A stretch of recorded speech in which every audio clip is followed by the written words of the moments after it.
स्वागत है। आज पढ़ाएंगे ट्रिगोमेट्रिक रेशियो। उसमें क्या होता है कि इसमें त्रिभुज के कोणों और उसके भुजाओं के बारे में पढ़ेंगे। आज पढ़ेंगे। तो आखिर होता क्या है, तो जनरली जो ट्रिगो है वो पढ़ते हैं हम लोग समकोण कोण में, यानी कि राइट एंगल ट्रायंगल में पढ़ते हैं, समकोण कोण में पढ़ते हैं। तो आखिर होता कैसे, देखो यहाँ पे अगर ए बी सी बात की जाए कि ए बी सी, तो यहाँ पे जो बी होगा वो 90 डिग्री होगा। समकोण का ये होता है कि एक एंगल 90 डिग्री हो, बाकी कुछ भी हो, एक एंगल मिनिमम 90 डिग्री होना चाहिए।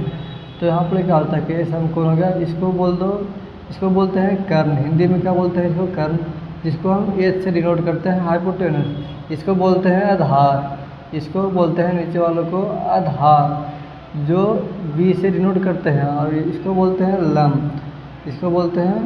लंब, जिसको पी से डिनोट करते हैं। तो आखिर ट्रिगोनोमेट्री की जो इक्वेशन है, रेशियो है, वो 6 होता है। क्या क्या होता है, sine theta, cos theta, tan theta और सेक थीटा, कॉसेक थीटा और कॉट थीटा। 6 होता है। 6 गुण पढ़ेगा इसमें, ट्रायंगल में ही, राइट एंगल ट्रायंगल में ही पढ़ना होता है 6। तो आखिर देखो क्या होता है कि जो बी है, सी इसको बोल देंगे कि थीटा है, क्या इसको बोल दिया थीटा।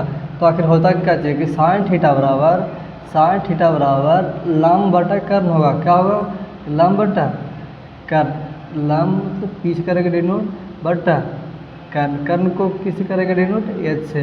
तो साइन थीटा बराबर पी बटा एच बोलो, या तो लंब बटा कर्ण बोलो। अब आते हैं कॉस थीटा। कॉस थीटा बराबर क्या होता है, कॉस थीटा बराबर आधार बटा कर्ण होता है।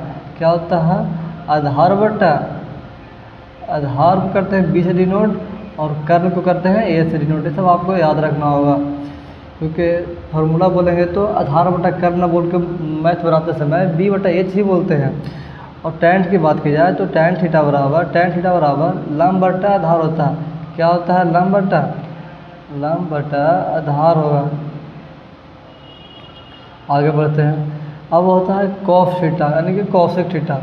कॉसेक थीटा की बात की जाए तो ये साइन का उल्टा होता है। कॉसेक थीटा साइन का उल्टा होता है। तो कर्ण बटा लंब हो जाएगा। क्या हो जाएगा, कर्ण बटा लंब हो जाएगा। कॉस थीटा कर्ण बटा लंब हो जाएगा। और आगे बढ़ते हैं, सेक थीटा बराबर, सेक थीटा क्या होता है कि कर्ण का उल्टा, यानी कि कॉस का उल्टा हो जाएगा सेक थीटा। तो ये क्या हो जाएगा, कर्ण बटा, कॉस क्या था, आधार बटा कर्ण, तो ये क्या होगा, आधार कर्ण बटा आधार, सेक थीटा आधार कर्ण बटा आधार। अब आपका लास्ट बच गया कॉट थीटा। कॉट थीटा बराबर आधार बटा लंब। ये आपको हो गया 6 रेशियो था, 6 उनका फार्मूला आपको याद होना चाहिए। अभी भी कर्ण को ए से करते हैं डिनोट, लंब को पी से करते हैं, कर्ण को ए से करते हैं डिनोट, आधार को बी से और लंब को पी से करते हैं डिनोट। अब आपको यहाँ पर फार्मूला याद रखना होगा कि साइन थीटा बराबर क्या होता है, लंब बटा कर्ण। मुंह पे याद होना चाहिए, साइन थीटा बराबर लंब बटा कर्ण, कॉस थीटा बराबर आधार बटा कर्ण, टैन थीटा बराबर लंब बटा आधार, कॉसेक थीटा बराबर कर्ण बटा लंब, सेक थीटा बराबर कर्ण बटा आधार, कॉट थीटा बराबर आधार बटा लंब। आगे बढ़ते हैं, बंद करता हूँ।